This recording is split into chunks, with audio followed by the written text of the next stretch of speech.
সব ছেলেরা মায়ের কথায় বিয়ে করে, মায়ের কথায় সংসার করে, সেসব ছেলেদের বিয়ে না করাই ভালো।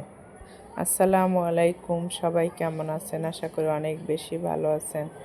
তো সব সময় খাই না বুট দিয়ে, মানে মুড়ি মাখিয়ে এভাবে খাই না, খেলে প্রচুর গ্যাসের সমস্যা করে, জন্য খাই না, বুক জ্বালা পোড়া করে। তো আজকে খেতে ইচ্ছে করছিল, তাই আজকে একটু মাখালাম, মুড়ি মাখালাম। তো যা বলছিলাম যে সব ছেলেদের মায়ের কথায় বিয়ে করে, তাদের বিয়ে না করাই বলে, এই কারণে বলছিলাম কথাটা যে আজ একজনে আমার কাছে এসে একটু গল্প করছিল যে তার একটা বোন, মানে কাছেরই আত্মীয়ের বোন, ও আর কি বিয়ে হয়েছে, 2 বছর হয়েছে, কিন্তু বিয়ের পর থেকে সংসারে একটু না একটু অশান্তি লেগেই থাকে।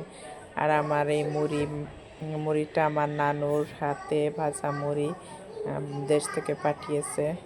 তো হাতে ভাজা মুড়ি খেতে খুব মজা হয়।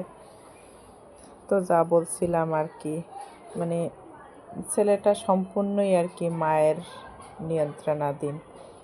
তো একটা মেয়ে সংসারে কত স্বপ্ন নিয়ে আসে, সেই স্বপ্নটা যদি ভেঙে যায়, সে শোনে, যদি দেখে, যদি যে তার স্বামী সম্পূর্ণই মায়ের কথায় উঠে, মায়ের কথায় বসে, আসলেই খারাপ লাগে।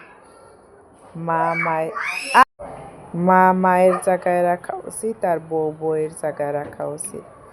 তো সংসারে অশান্তি লেগেই থাকতো।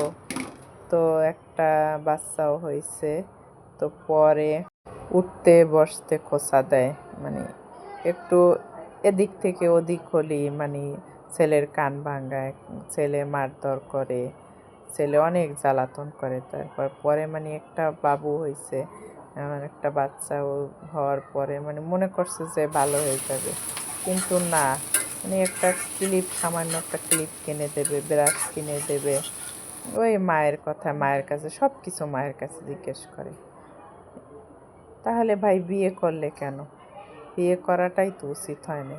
তুমি যদি মায়ের কথায় সব কিছুই করো, তাহলে বিয়ে না করাই তো ভালো ছিল। মেয়েটা তো কত স্বপ্ন নিয়ে শ্বশুরবাড়ি আসছে যে সংসার করবে, সংসার ভাঙার জন্য তো আসেনি। 2 দিন সংসার করলাম আর ভেঙে ফেলাম, এটা তো ঠিক হয়নি। তো পরে মায়ের জন্যই আর কি, আমি মনে করি মায়ের জন্যই মেয়েটার, মানে শাশুড়ির জন্য, মেয়ের শাশুড়ির জন্যই সংসারটা ভেঙে গেল। এটাকে ঠিক হয়েছে? আপনারাই বলেন।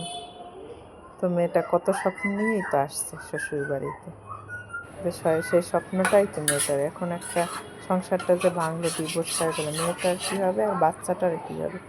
তো কেমন হলো জানাবেন আমার ভিডিওটা। সবাই ভালো থাকবেন, ভালো হলে একটা লাইক দেবেন। ভালো থাকবেন, আল্লাহ হাফেজ।